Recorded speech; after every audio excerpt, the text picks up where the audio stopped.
आज मार्गशीर्ष महिन्यातील दुसरा गुरुवार आहे. यावेळी मार्गशीर्ष महिन्यातील दुसऱ्या गुरुवारचे व्रत 12 डिसेंबर रोजी पाळले जाणार आहे. म्हणून या अत्यंत शुभ दिवशी या दिवशी कोणतीही चुका करू नये. माता लक्ष्मीला प्रसन्न करून घेण्यासाठी काही उपाय करावे.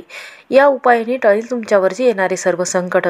तर पहा, कोणती चूक करू नये किंवा मार्गशीर्ष महिन्यातील जे उद्यापन आहे, तर एकादशीच्या दिवशी उद्यापन करायचं आहे. ज्यांना मासिक पाळी आलेली असेल, अडचण आलेली असेल किंवा आपल्या घरामध्ये 2 जावा असेल, तर त्यांनी पूजाविधी कशी करावे. गुरुवारची जी माता लक्ष्मीचे व्रत आहे, त्या व्रताची जी पुस्तिका आहे, तर दोघींनीही एकच वाटावी का वेगळी वाटायची आहे, याबद्दलची संपूर्ण माहिती आपण या व्हिडिओमध्ये जाणून घेणार आहोत. त्यामुळे व्हिडिओ हा शेवटपर्यंत नक्की पहा. कमेंटमध्ये श्री महालक्ष्मी देवे नमः द्यायला विसरू नका. आपल्या धार्मिक मान्यतेनुसार मार्गशीर्ष महिना भगवान श्रीकृष्णाला प्रिय आहे. या महिन्यात अनेक प्रकारचे धार्मिक विधी केले जातात. यासोबतच काही खास देवी देवतांचीही पूजा केली जाते. या महिन्यात येणाऱ्या प्रत्येक गुरुवारचे स्वतःमध्ये एक खूप महत्त्व आहे. मार्गशीर्ष महिन्यात महालक्ष्मीची पूजा करून मार्गशीर्ष महिन्यातील दुसऱ्या गुरुवारचा उपवास 12 तारखेला केला जाणार आहे. या दिवशी लक्ष्मीची पूजा करण्याला खूप महत्त्व आहे, परंपरा आहे. या महिन्याच्या गुरुवारी तुळशी आणि लक्ष्मीची एकत्रित पूजा करून अन्नदान करावे. गरीब व्यक्तीला दानधर्म करावा. यामुळे लक्ष्मी प्रसन्न होते आणि तिच्या आगमनानंतर तिची स्थिरता कायम राहते.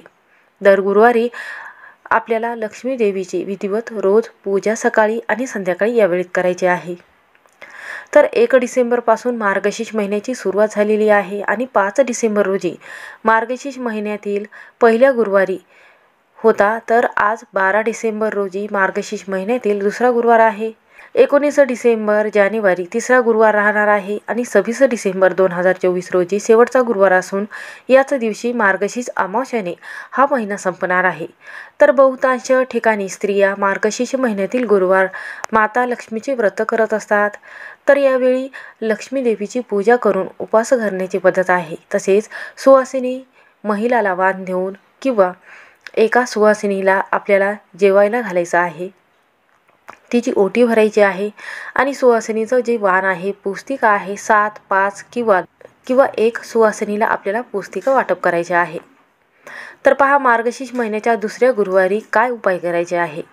तर पहा, सर्वात प्रथम आपल्याला माता लक्ष्मी या पृथ्वीवर लक्ष्मी देवीचा वास असतो. यामुळे देवी लक्ष्मी ज्यांच्या घरी स्वच्छता असेल त्यांच्यावरच प्रसन्न राहत असते. यामुळे घर नेहमी स्वच्छ असावे याची दक्षता नक्की घ्यावी व त्यानंतर अंगणामध्ये रांगोळी काढावी. यामुळे लक्ष्मी देवी प्रसन्न होत असते. गुरुवारी लक्ष्मी देवीचे पाऊले आपल्या मुख्य दाराच्या दरवाजावर उंबरवट्यावर काढावे आणि त्याची हळदी कुंकू लावून पूजा करावी.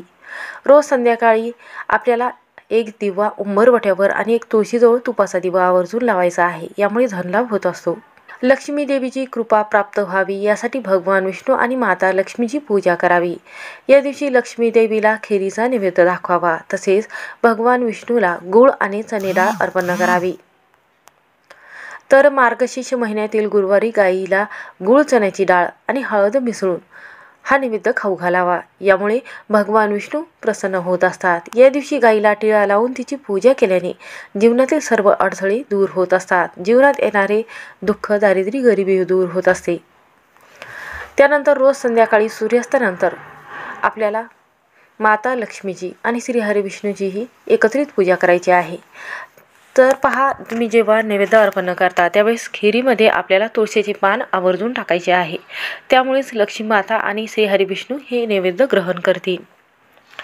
तर पहा, मार्गशीर्ष महिन्यात तुमच्या भक्तिभावाने देवी लक्ष्मीला प्रसन्न केले तर अशा लोकांवर गरिबी कधीच राहत नाही.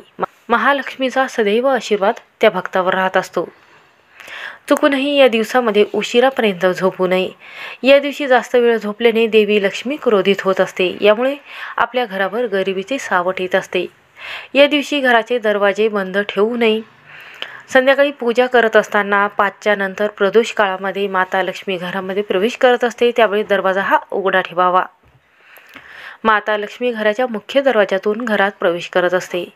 त्यामुळे तुमचे दार बंद असेल तर ते वर्षभर धार्मिक मान्यता आहे अशी की दरवाजा पाहून माता लक्ष्मी घरामध्ये येत नाही, लक्ष्मी माता परत जात असते.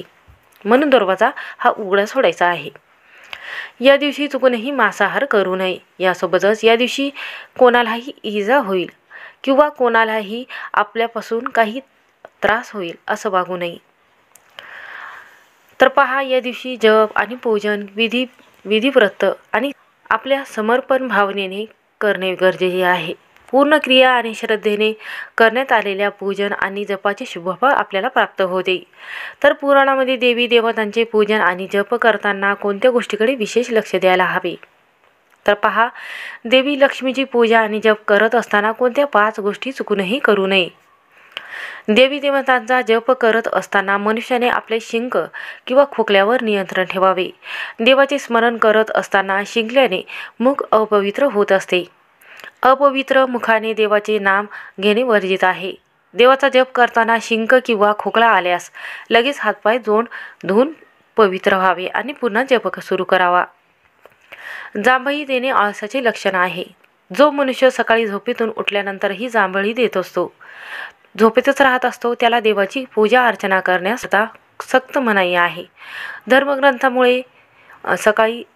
धर्मग्रंथानुसार सकाळी लवकर उठून स्नान करून पवित्र झाल्यानंतर देवाचे स्मरण करावे. शरीरात आळस नसावा. देवाचे स्मरण करताना मन शुद्ध असावं किंवा मनामध्ये एक सकारात्मकता तयार करावी. त्यानंतर देवाचे स्मरण करावे. नंतरच आपल्याला या पूजेचं सर्व फळ आपल्याला प्राप्त होईल. त्यानंतर क्रोध म्हणजे राग. तर पहा, विनाकारण प्रत्येक गोष्टीवर राग करणे सर्वात मोठा अवगुण मानला जातो. ज्या व्यक्तीच्या मनामध्ये नेहमी क्रोध भाव राहतो, तो नेहमी कोणत्याही कामामध्ये मन लावून पूजा करत नसेल, देवाची पूजा करत नसेल. साधनेमध्ये मन आणि शांत एकाग्र असणे खूप आवश्यक आहे. अशांत मनाने कोणतीही पूजा तुम्ही करत असाल, त्याचं पूर्ण फळ आपल्याला लाभत असते. यामुळे देवाचे स्मरण करत असताना क्रोध दूर ठेवावा. त्यानंतर जो मनुष्य नशा करतो त्याला पुराणामध्ये राक्षस म्हटले गेलेले आहे. देवाचे स्मरण करण्यापूर्वी मनुष्याचे तन मन आणि धन दोघांचेही शुद्धी करून घेणे खूप गरजेचे आहे. जो व्यक्ती मद्यपान करतो त्याचे सर्व पुण्य कर्म नष्ट होतात. देवाचे स्मरण करत असताना नशा करण्याचा विचार करणे सुद्धा महापाप आहे. तर पहा, थुंकण्याच्या क्रियेमधून मनुष्य शरीरातील घाण बाहेर काढत असतो. देवी देवतांचा जप करत असताना अशा प्रकारचे कोणतेही कृत्य करणे वर्ज्य म्हटले गेलेले आहे. म्हणून या नियमांचं आवर्जून पालन करावं, ज्यामुळे आपल्याला या गुरुवारच्या व्रताचं, मार्गशीर्ष महिन्यातील गुरुवारच्या व्रताचं संपूर्ण फळ लाभेल. व त्याचबरोबर या दिवशी आपल्याला उद्यापन करायचं आहे. एकादशी आहे. तर ज्यांना एकादशीचा उपवास असतो तर त्यांनी 5व्या गुरुवारी या व्रताचं उद्यापन करावं. आणि ज्यांच्या घरामध्ये 2 जावा आहे तर त्यांनी महालक्ष्मी पुस्तिका जी आहे तर दोघींनी 2-2 5 सुवासिनींना वेगवेगळ्या वाटाव्यात. त्याचबरोबर घरामध्ये मासिक पाळी किंवा सुतक पडलेले असेल तर राहिलेले जितकेही गुरुवार असेल, तुमचे जितके 2 गुरुवार राहिलेले असेल तर पौष महिन्यात या गुरुवारचं व्रत करावं आणि उद्यापन करावं. व त्याचबरोबर काही अडचण आलेली असेल, समस्या आलेल्या असेल, जर तुम्हाला कथा वाचन करणं शक्य होत नसेल किंवा गावी गेलेले असेल तर पौष महिन्यात राहिलेले 5ही गुरुवार तुम्ही पूर्ण करू शकता. अशा पद्धतीने या नियमांचं पालन करावं. श्री स्वामी समर्थ.